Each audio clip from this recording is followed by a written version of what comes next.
Okay, so the last canning machine didn't really work out.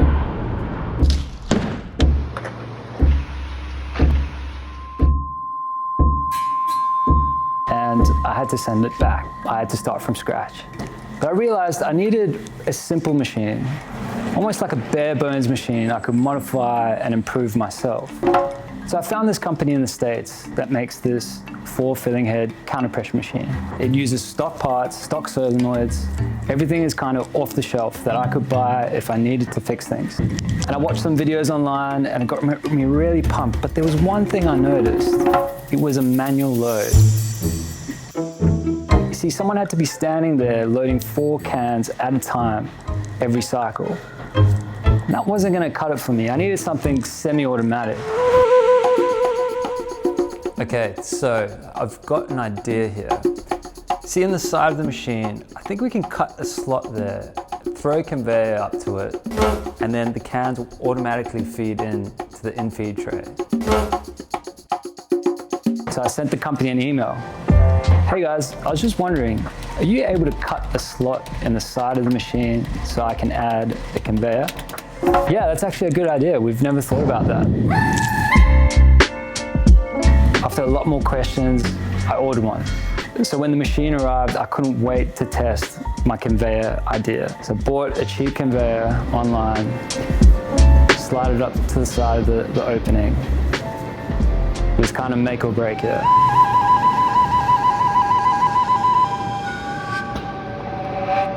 It didn't work. But I realized that I just needed some sort of support bar to align the cans. So I printed one, popped it in, and boom, it worked. So now I had a semi-automatic canning machine. So the goal with this machine was to reach maximum efficiency.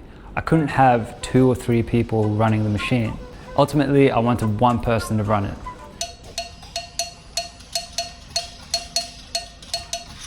Okay, so there's 4 things that contribute to the efficiency of this canning machine. It's loading, monitoring, washing, and packing. And the longer these things take, the less cans per minute I'm gonna get out of the machine. So the goal is to automate as much as I can. One of the issues I discovered was the lid dropper. So what would happen is the cans would be too close together approaching the lid dropper. And it didn't give the lid dropper enough time, space to properly drop the lids one by one. And to fix that, I printed a wheel spacer. It's like a big gear that when the cans pass through, it creates just the right amount of space for the cans to separate and let the lids drop on properly.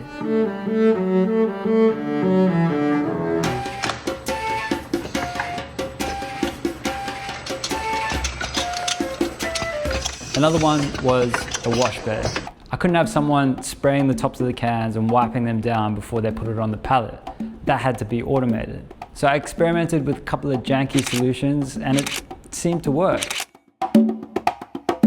So I went ahead and designed and printed a wash bay that washed the tops of the cans and then had an air amplifier that would blow the tops of the cans. Cans go through here, they get a lid, then they get seamed up there, and then they come through my little wash bay that's pneumatic and works on this little switch here. So you'll just see, there we go,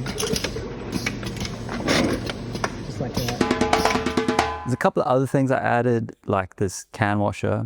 It allows me to quickly wash any dirty cans. One of the most transformative additions to this machine was this tank head pressure regulator.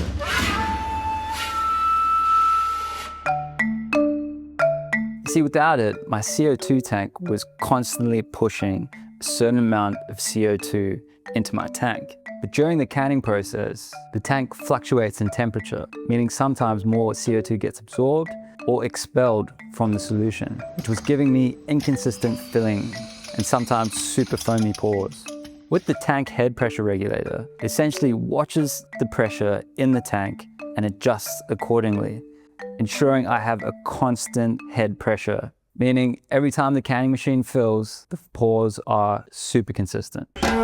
For packaging, I made a pneumatic press machine, which I've made a full video about I'll chuck a link for that video in the description. But after doing a couple of runs, I realized that I didn't have enough cans on the line ready to go for me to manage everything else that I had to do on the machine.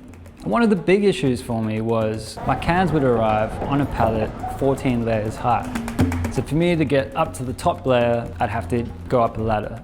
Me going up and down a ladder the entire canning session wasted a lot of time. So I needed a solution.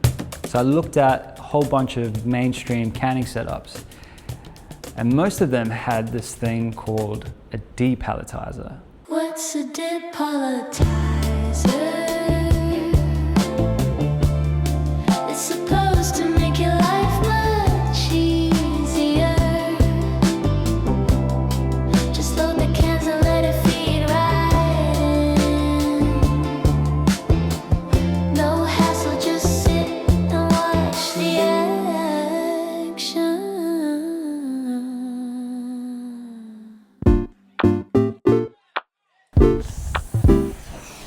All right, of course I'm gonna build my own depalletizer. I had a bunch of aluminium lying around, so I just used that for the frame. I hooked up a linear actuator to a ramp.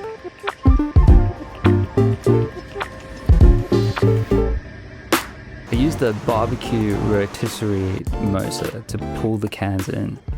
3D printed a chutes so the cans could feed into the conveyor nicely. I bought this cheap electric forklift, which was, to be honest, more of a pain than a blessing. I persevered, sorted it out, and it works just fine now.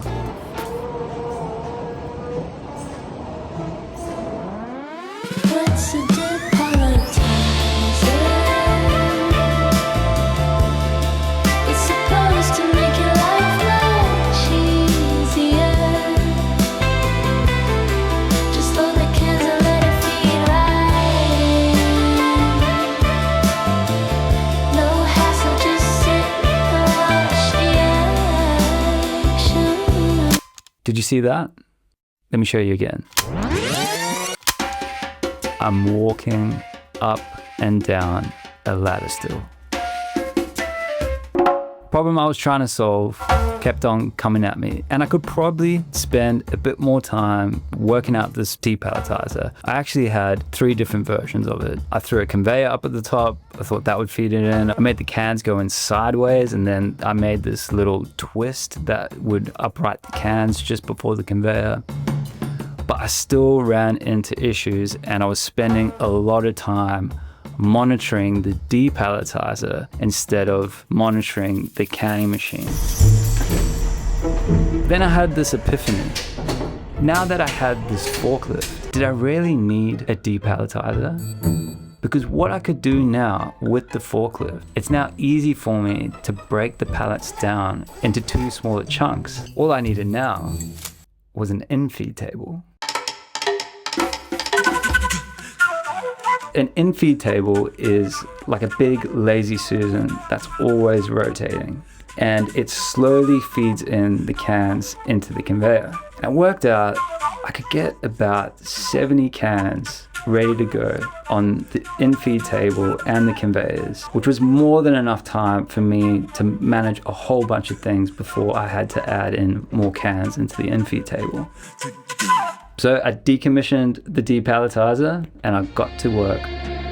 Infeed table, spin around and make the line much stable. Like a lazy Susan, hypnotizing a beautiful fusion.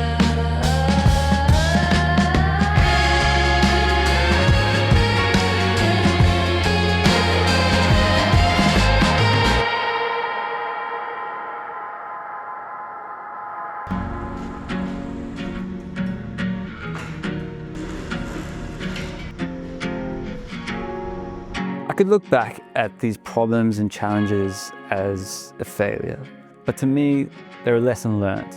This whole journey has been my kryptonite and my fountain of knowledge. See, sometimes challenges in life are the only way we can grow and learn. The easy thing to do in these situations is to give up and move on. But sometimes we miss that opportunity in doing so. Sometimes we just need to push a little bit harder and carry on going. We need that perseverance to get back up and find that light at the end of the tunnel.